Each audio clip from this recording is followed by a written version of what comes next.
kita sah-sah saja untuk mengeluarkan pendapat. Semoga Bapak Gubernur Bali sehat selalu untuk menjaga Bali. Dan saran saya kepada Pak Gubernur Bali, sekali lagi, selamat datang kembali di Praga Institute.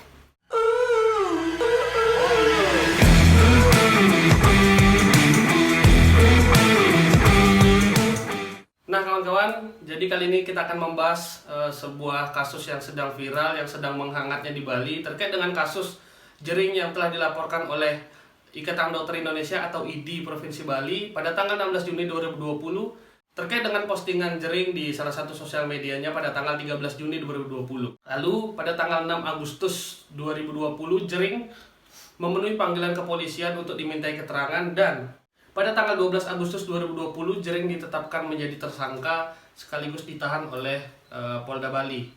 Nah, kasus itu bergulir di mana jering di media mengatakan bahwa semoga tidak ada ibu-ibu lagi yang kehilangan bayinya karena keresahan jering berawal dari persyaratan rapid test yang dijadikan sebagai syarat administrasi, sehingga sebelumnya ada kasus di salah satu rumah sakit yang terpaksa seorang ibu kehilangan bayinya hanya karena tertahan persyaratan rapid test. Nah, bergulir lebih lanjut, jadi kemarin sedang ramai-ramainya Gubernur Bali dalam sebuah acara pada tanggal 18 Agustus 2020 pada acara peletakan batu pertama gedung Majelis Adat di Kabupaten Gianyar yang menanggapi kasus jering. Nah, salah satu cuitannya adalah gimana Pak Gubernur merasa jering tidak gentle lah, ada di beberapa media saat ini sedang viral, dan sembari Gubernur menyatakan tersebut, dia seakan-akan memiliki tendensi, menurut saya memiliki tendensi bahwa jering telah menghasut masyarakat untuk tidak mematuhi kebijakan pemerintah. Nah, di sini juga ada di Tribun News dan Tribun Bali, judul beritanya adalah terkait kasus jering SID, Gubernur Koster tak mau kompromi.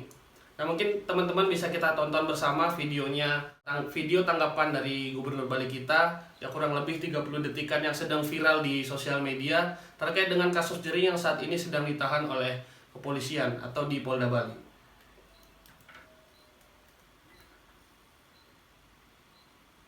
Pemerintah. Jadi ini harus dipahami betul. Ya. Jadi orang gentle aja. Ditahanan takut ternyata. Minta ditangguhkan.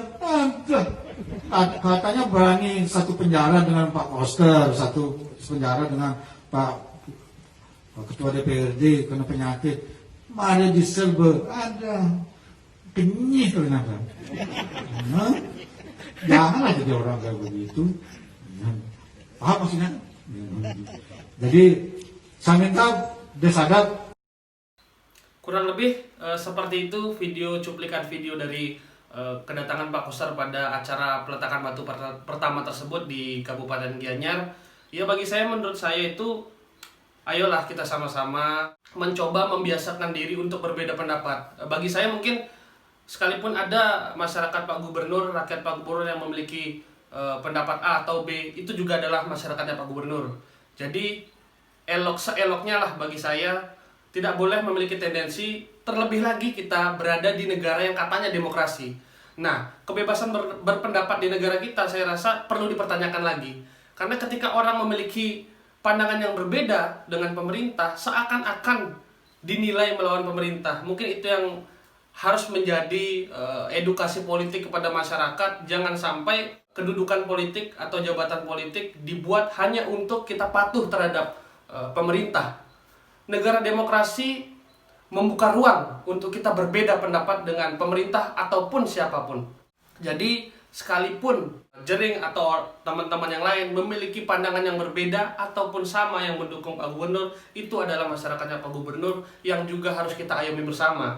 Dan bagi saya kebijakan pemerintah memang sangat baik, tapi sebagai negara demokrasi kita juga patut mengkritisi karena jering merasa resah terkait dengan persyaratan rapid test yang kemarin, hingga bayi yang seharusnya dapat lahir di dunia ini tidak bisa lahir hanya karena prosedur rapid test. Kita ketahui bersama bahwa itu menjadi dilema kita saat ini, di mana bangsa Indonesia sedang menghadapi pandemi. Kalau tidak rapid test, tenaga kesehatan kita ragu untuk mengambil.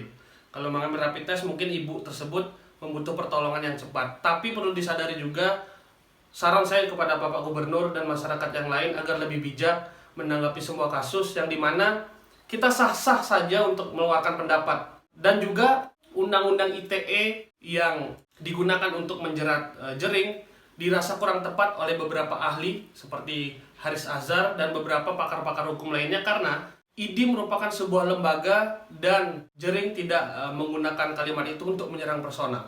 Nah, kurang lebih seperti itu tanggapan saya. Semoga Bapak Gubernur Bali sehat selalu untuk menjaga Bali, dan saran saya kepada Bapak Gubernur ke depannya agar lebih siap untuk berbeda pendapat kepada masyarakat.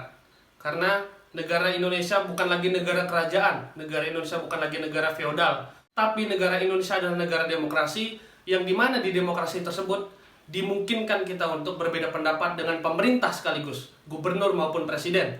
Saya ingin mengutip beberapa kalimat dari sebuah buku yang saya sangat suka. Di dalam buku Hannah Arendt, di sana ada kutipan dari salah satu mantan presiden di Amerika Serikat yang bernama James Madison, yang mengatakan bahwa prasyarat kekuasaan adalah harus menyandarkan dirinya pada sebuah opini. Dan saran saya kepada Pak Gubernur Bali, sekali lagi, Bapak harus menyandarkan diri pada sebuah opini positif maupun negatif, sehingga Bapak harus bisa lebih bijak dalam mengayomi masyarakat, dan tidak boleh sedikit pun memiliki tendensi terhadap pendapat masyarakat, karena itu akan berbahaya bagi negara demokrasi.